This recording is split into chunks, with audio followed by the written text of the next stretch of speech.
কারণটা হচ্ছে এরকম কাজ আমার মনে হচ্ছে যে এই পৃথিবীতে রঞ্জিত বাবুই করতে পারেন, আর অন্য কেউ পারে না।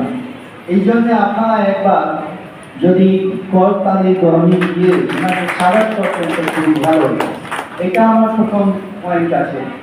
সেকেন্ড যেটা বলতে চাইছি সেটা হচ্ছে যে কি শুধু এই বইয়ের মধ্যে পৃথিবীর যত বড় লোক আছেন, সায়েন্টিস্ট আছেন, সাহিত্যিক আছেন, যত আছেন সবাই এখানে, রাজনীতিবিদ আছে, সবার এখানে বক্তব্য আছে। এই বক্তব্যে খুবই কাজে লাগবে। আর এই যে এপি পাবলিশার যেটা আছে, যে পাবলিশ করেছে, সেটা একটা সাহস দেখিয়েছে। কিছু লোক বলে যে কি এখন কেউ পড়তে চাইছে না। আমার মনে হয় যে কি লোক বেশি পড়তে চায়, কিন্তু হচ্ছে এই জিনিসটাকে চাপানো হয়। এই যে আমাদের নতুন জেনারেশন আসছে, তাদের সম্পর্কে আমরা যেটা ভেবে নিচ্ছি যে হচ্ছে যে কি এরা কেউ কিছু করতে পারছে না, এরা কিছু বুঝতে পারছে না, এই ছাত্ররা কিছু করতে পারবে না জীবনে, তাদের জন্য তো আমরাই সিলেবাস তৈরি করি, আমরাই খাতা দেখি, আমরাই ওদেরকে কোশ্চেন তৈরি করি। ভারতবর্ষের সব থেকে বড় পরীক্ষা হয়েছে, শুনে অবাক হয়ে যায়, 9 জন এখনো অব্দি সুসাইড করে নিয়েছে। আবার পশু পরীক্ষা হবে, কত মারা যাবে। এর জন্য দায়িত্ব আমাদের ভবিষ্যৎ, আর এই ভবিষ্যৎ যারা আসছে তাদেরকেও দায়ী করা ঠিক হবে না, ওদের জন্য আমরাই দায়ী। এই যে দায়ী হচ্ছি, কারণটা আছে আমরা বুঝতে পারি না যে কি হচ্ছে পৃথিবীতে। এই যে পৃথিবীতে কি হচ্ছে সেটা আমরা যখন না বুঝতে পারছি, তখন আমি আমাদের থেকে যারা বয়সে ছোট আছে তার কাঁধে চেপে দিয়ে তোরা কিছু বুঝিস না, আমি এইরকম পড়তাম, আমি ইতিহাস লিখে দিয়েছি, তোমরা ইতিহাস মুছে দিচ্ছি। কিন্তু বাস্তব কথা হচ্ছে যে আমরাই ইতিহাস বুঝছি। এইটা আমাদের বোঝা দরকার আছে। যে জিনিসটা এই বইয়ের মধ্যে আছে, এই বইটা যখন আমি দেখেছি এক চোখ নজর দিয়ে, তখন আমি এই কথাটা বুঝতে পেরেছি যে কি কারণ আছে। কত লোককে এক জায়গায় সম্মিলিত করেছেন। তার জন্য আমি হৃদয় থেকে, আমার ডিপার্টমেন্ট থেকে রঞ্জিত বাবুকে আমি বাধাই দিচ্ছি, কংগ্রেচুলেশন দিচ্ছি। থার্ড পয়েন্ট আমি যেটা বলতে চাইছি সেটা হচ্ছে আমাদের সামনে যে চ্যালেঞ্জ এসেছে, যে আমাদেরকে বোঝাচ্ছে যে কি নতুন ন্যায় নামে, জাস্টিস নামে আমি প্রতিশোধের ভাবনা দেবো, সেইটাও আমাকে বুঝতে হবে। কারণ হচ্ছে পুরো পৃথিবীতে এই জিনিসটা চলছে। ফোর্থ পয়েন্ট আমি যেটা বলতে চাইছি সে খুবই খারাপ বলতে চাইছি, আমার খুবই খারাপ লাগছে, কিন্তু বাস্তব আছে, এই জন্য বলতে চাইছি। পশ্চিমবঙ্গকে না শুধু এই ভারতবর্ষ মানে এই সমস্ত পৃথিবী এই পশ্চিমবঙ্গকে একটু দাবড়ে দিতে চাইছে। এইটা হচ্ছে সব থেকে খারাপ জিনিস। এইখানে আমাদেরকে একটা নজর রাখতে হবে।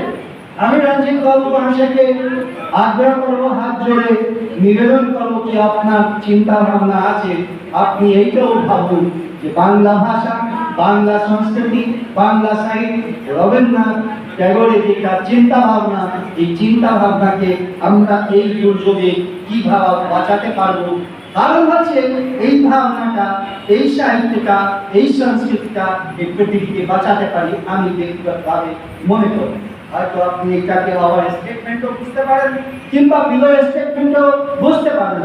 আমি কিন্তু স্টেটমেন্টটাই এইটা আপনাদের সামনে রাখছি, আপনারা এটা নিরীক্ষণ করবেন, পরীক্ষা করবেন।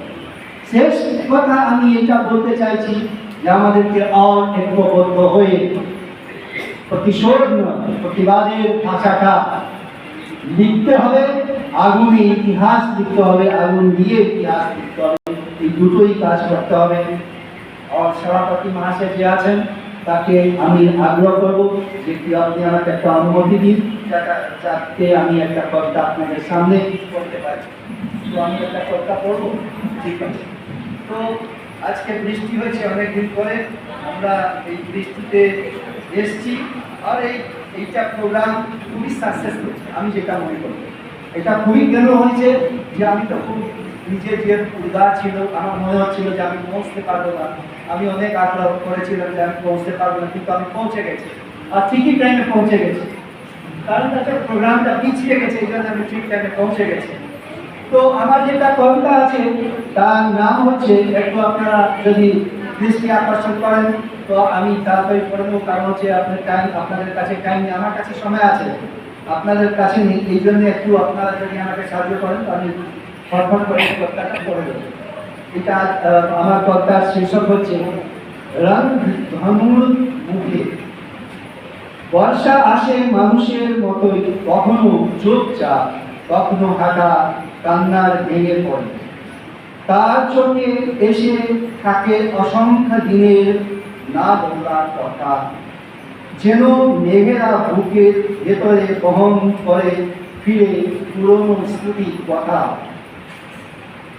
আমি তাকে দেখেছি গ্রামের মাটির পথে হাঁটতে, ভেজা ভেজা কদম ফুলের গন্ধে হারিয়ে যেতে তার মন।